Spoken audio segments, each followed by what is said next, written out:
quoi on se barre? Quand on exige le respect, on est respectueux. T'entends? Pour toi, ça veut dire que tu la boucles. Et pour moi, tu peux aller te faire foutre.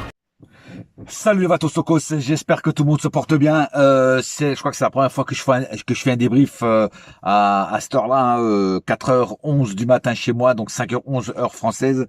Franchement, j'ai jamais fait un débrief aussi tard. Mais bon, je préfère le faire maintenant à chaud pour me rappeler de tout ce qui s'est passé dans ce match. Et ce match, pour moi, a été un scandale. C'est un match toxique, comme dit le titre, toxique pour le PSG et énervant parce que les joueurs du Botafogo qui sont, franchement, je vais le dire, hein, qui sont nuls à chier. Hein, en tout cas sur ce match-là, ils sont nuls à chier. À la fin, ils célèbrent ça comme s'ils avaient déjà gagné la Coupe du Monde des clubs. Il faut arrêter le délire. Hein, faut arrêter de vous branler la nuit, les mecs. Hein, parce que franchement, ce que vous avez proposé, c'est 0/0. Tu vois ce que je veux dire? C'est 0/20. Hein, parce que à part votre contre-attaque, hein, et quand vous avez marqué le but, vous avez rien proposé. Donnarumma, il était en vacances. Hein. Alors, venez pas jouer les fabuleux joueurs brésiliens parce que vous êtes loin d'être des Zico et des Bebeto et des Romario. Parce que franchement, vous êtes vraiment des grosses merdes. Et j'ai pas peur de le dire. Hein, d'habitude, j'insulte pas les joueurs comme ça, mais là, vous êtes, déjà, vous avez fait que de l'anti-jeu durant tout le match. À un moment, franchement, je croyais que j'étais en train de jouer une équipe de Ligue 1. Tous en défense. Alors, il y en a qui vont me dire, oui, mais ils ont joué avec leurs armes. Ok, bah si leurs armes, c'est être tous en défense, bah putain, ils ont des pistolets à eau, les mecs. Hein, parce que franchement, je vois pas l'intérêt de jouer comme ça. Hein, je dis franchement, quand t'es dans une compétition, tu dois t'ouvrir, tu dois jouer le football. Surtout les Brésiliens, parce que les Brésiliens normalement, ça joue au football. Tu vois ce que je veux dire? Hein, maintenant là, c'était tous en défense et on joue en contre-attaque. Voilà. Et le seul contre-attaque valable qu'ils ont eu, c'est quand il y a eu le but. Et encore, ils ont de la chance parce que le Donnarumma, il a pu rien faire parce que justement, la balle a été déviée par Pacho. Voilà. Mais je vais y revenir après au cas par cas. En tout cas, match de merde. Et arbitrage, vraiment, ça laisse à désirer. Alors le terrain déjà, ça laisse à désirer parce que la pelouse, elle est vraiment à chier aussi. Hein. Mais j'essaie pas de trouver des excuses pour la défaite, hein, attention. Hein. Mais je pointe du doigt les points négatifs du match entier, c'est-à-dire tout, que ce soit la pelouse et l'arbitrage et les joueurs. Voilà. Et donc l'arbitre. Alors l'arbitre canadien, c'était un arbitre canadien. Le mec, je pense qu'ils se sont trompés là. Le mec, ils ont mis un arbitre de hockey sur glace ou de baseball. C'est pas possible. Le mec, il te sortait aucun carton. Il s'est fait pratiquement pas de faute. Il était complètement à l'ouest. Et en plus, moi, ce qui m'a énervé le plus, c'est les joueurs de Botafogo, hein, qui gueulaient pour tout et pour rien.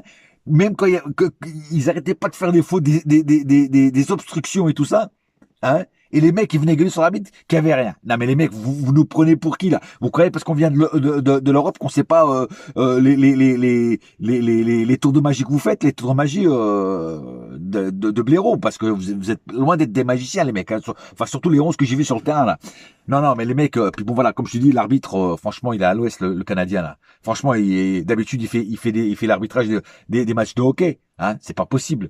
C'est pas possible de voir autant de fautes sur Désiré Doué, sur Varachkila. Le mec, il s'y fait rien, pas de carton, rien.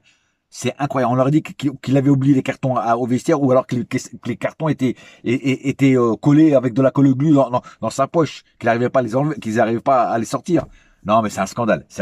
Et puis, il y avait aussi le VAR. Alors, le VAR, il sert à quoi? Tout le monde voit les fautes. Il y a que qui ne les voit pas. Et franchement, je me demande si l'arbitre n'a pas été acheté par les Brésiliens. Ça m'étonnerait pas. Hein, et en plus, quand tu sais que le président de Botafogo, c'est John Textor, tu vois, tu te poses des questions. Tu te poses des questions parce que le mec, il aime pas le PSG. Donc, il ferait tout pour niquer le PSG. Tu vois ce que je veux dire? Enfin, bref, bon, peut-être que là, je suis en plein délire. Mais, moi, c'est ce que je vois. Voilà. Et moi, sur le terrain, j'ai vu un match de Botafogo dégueulasse.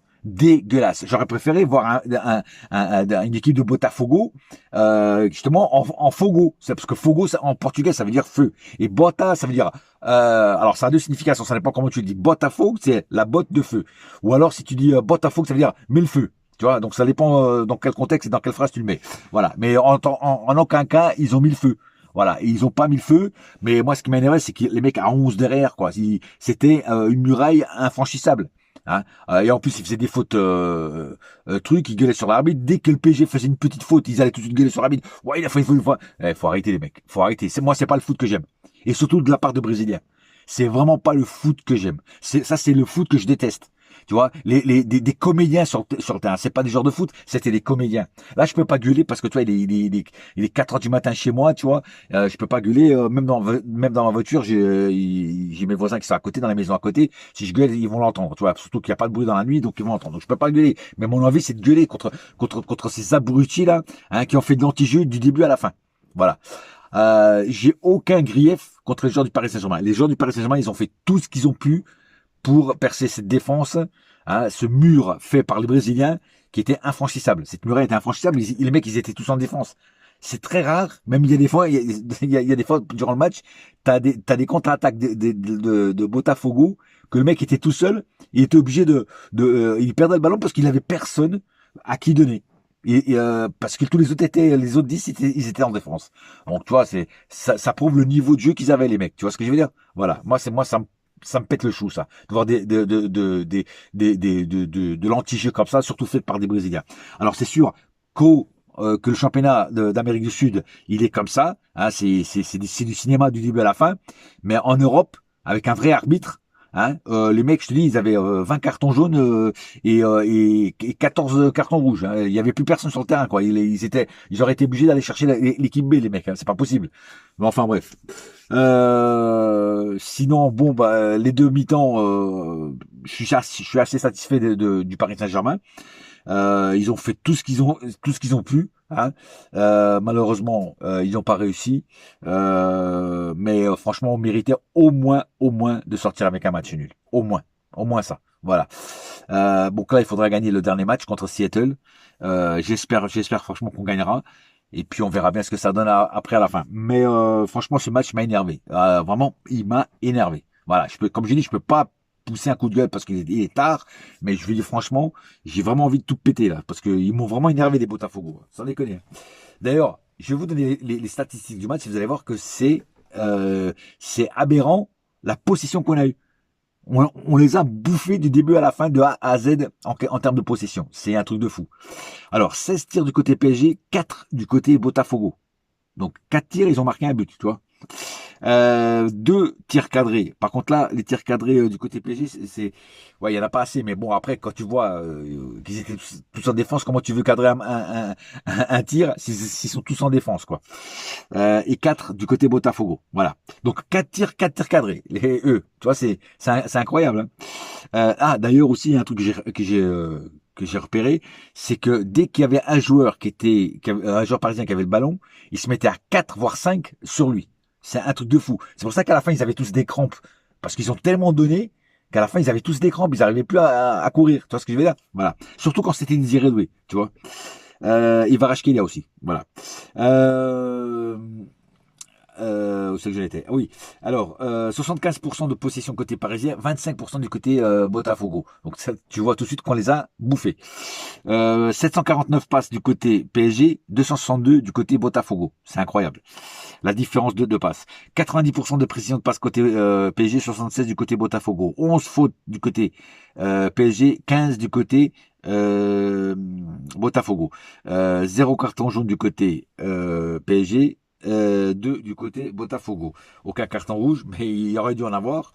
Un hors-jeu du côté PSG, 2 du côté Botafogo. 10 corners du côté PSG, 1 corner du côté Botafogo. C'est là que tu vois la domination qu'avait le PSG sur le Botafogo.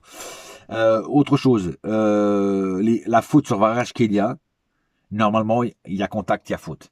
Alors peut-être qu'il n'y a pas pénalty, parce que bon, c'est limite sur la ligne, ça peut siffler penalty, ça peut pas. Bon, il était, serait bien le ralenti, on dirait qu'il est large, qu'il est un petit peu dans la surface de réparation. Bon, après voilà, ça aurait dû être sifflé ou coup franc ou penalty, mais ça aurait dû être sifflé. Et ça n'a même pas été sifflé, il n'y a même pas eu de carton. Et pourtant, tu vois bien le mec qui fait contact avec Varachkelia qui tombe. D'ailleurs, il a été obligé d'appeler les médecins pour mettre mettre le spray magique là. Ça prouve qu'il y a eu contact, tu vois. Mais il y a eu plein de fautes comme ça non sifflées du côté Botafogo contre nous. qui n'ont pas été sifflés. Tu vois, c'est ça que je trouve ça complètement dégueulasse. Vraiment un arbitre qui voulait pas avoir les fautes en fait. Voilà, ça m'a énervé franchement. Bon, on va passer au cas par cas. Alors Donnarumma, comme j'ai dit, il était en vacances. Il a rien fait. Sur le but, il peut rien faire. Au début, je pensais, au début que j'avais pas vu que la balle avait été touchée par Pacho, et je me suis dit, putain, Donnarumma, t'aurais pu faire mieux. Tu vois, tu bouges même pas. Mais en fait, c'est là que tu vois qu'au ralenti, c'est pour ça que les ralentis servent à quelque chose. Le ballon touche légèrement la jambe de Pacho et ça dévie le ballon dans le côté et justement ça trompe Donnarumma. Donc la faute il y a Donnarumma n'y est pour rien. Voilà. Et tout le reste du match, Donnarumma n'a rien fait, il est en vacances parce que Botafogo ne s'est même pratiquement pas approché des cages de Donnarumma. Voilà. Hakimi a fait le maximum, il a tout donné aussi. Il a fait plutôt un bon match. Voilà, ça voulait pas passer, c'est pas passé. Voilà.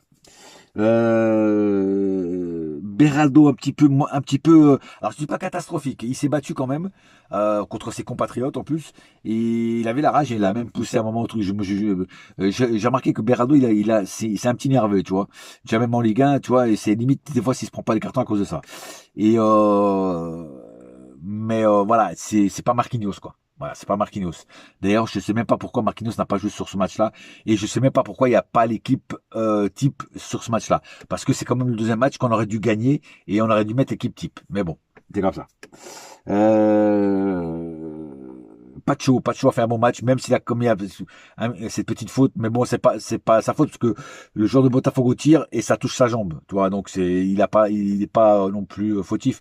Tout le long du match, Pacho il a tenu la défense à lui tout seul, hein. Voilà, il a évité beaucoup de trucs aussi, Pacho, hein. Lucas Hernandez, je l'ai pas trouvé au top. Voilà, Lucas Hernandez, très très moyen. Voilà, très très moyen. Je comprends même pas que Luis Enrique aligne Hernandez et Beraldo en même temps. Tu vois ce que je veux dire? C'est compliqué d'aligner deux mecs comme ça en même temps. Voilà. Parce qu'ils ont des lacunes les deux. Hein, donc, mais Hernandez, je trouve qu'il a encore plus de lacunes que Beraldo. Zaïre Emery, pas au top. Trop, niveau trop moyen. Voilà. Franchement, j'ai pas vraiment aimé le match de Zaïre Emery. Voilà, il a fait 2-3 trucs intéressants. Bon, bien sûr, là, il faisait des replis défensifs, tout ça, mais c'est pas suffisant pour moi. C'est pas suffisant. Il faut qu'il percute, il faut qu'il soit plus agressif aussi sur le porteur du ballon. Je trouve que des fois, il perdait aussi beaucoup de ballons. Voilà, c'était pas le milieu. D'ailleurs, le milieu n'était pas le milieu type non plus. Je comprends pas non plus pourquoi il l'a pas mis dès le début. Bon, enfin voilà. D'ailleurs, en parlant de ça, je souhaite un joyeux anniversaire à Nuno Mendes, hein, qui fête ses 23 ans aujourd'hui. Voilà, donc joyeux anniversaire à lui.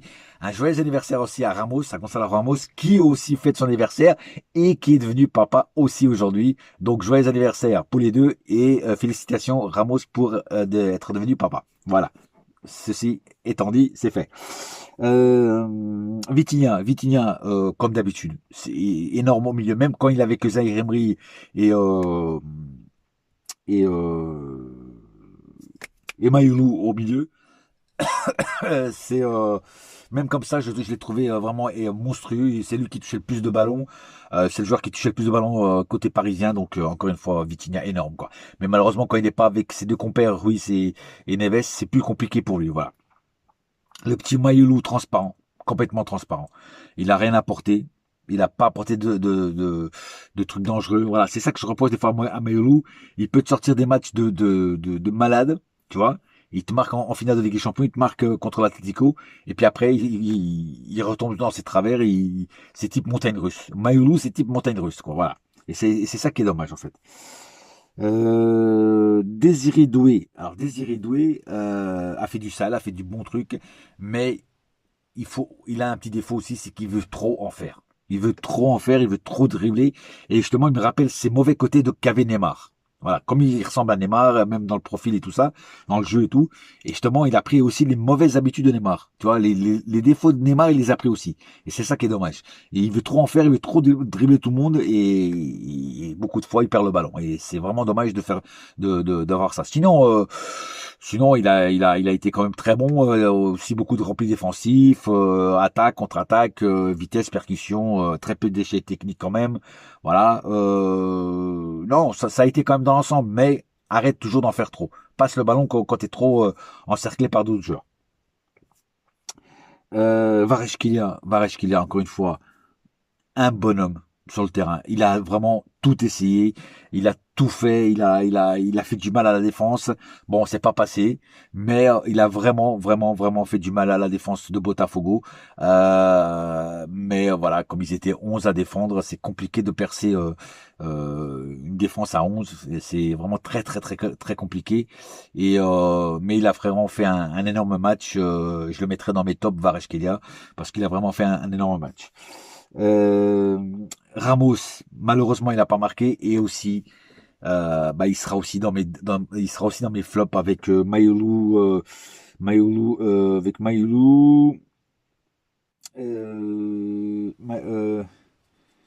il sera avec Emery, Mayulu et Gonzalo Ramos, ça sera mes flops. Voilà. Ça sera mes flops parce que voilà, ils ont pas été bons. Bon, et Ramos, justement, il n'a pas été bon. Alors oui, je veux bien croire qu'il fait des efforts défensifs, tout ça. Il y a ça, là-dessus, il n'y a pas de problème. Mais pas assez affûté devant le but. Après, comme j'ai dit, c'est très dur de percer une défense à 11. Donc, c'est compliqué aussi. Mais comme lui, c'est un numéro 9, j'attendais qu'il soit au bon moment, au bon endroit, comme un renard de surface, et qu'il nous marque un but. Ça, c'est pas fait. Mais ça fait quand même 2 matchs où il est très moyen, quand même. Très moyen. Voilà, j'attends beaucoup plus de Ramos. Alors oui, il joue pas tous les jours.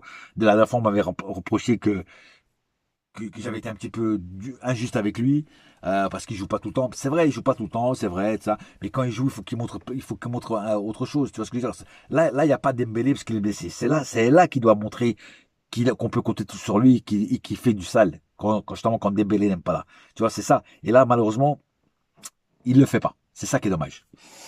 Alors, les rentrées, Ruiz, Neves a été. Il a fait plutôt une bonne entrée. Ruiz, pas terrible. Très moyenne rentrée de Ruiz. Barcola, rentrée nul à chier. Catastrophique. Il a rien fait. Rien apporté. Du vide. Barcola, c'est du vide, frère.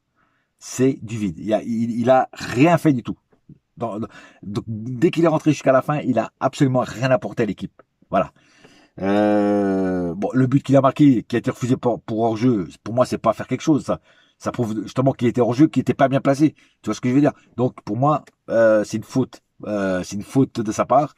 Et puis, tout le long du match, il a rien proposé, il a rien apporté. Il a rien apporté. Même les commentateurs le disaient.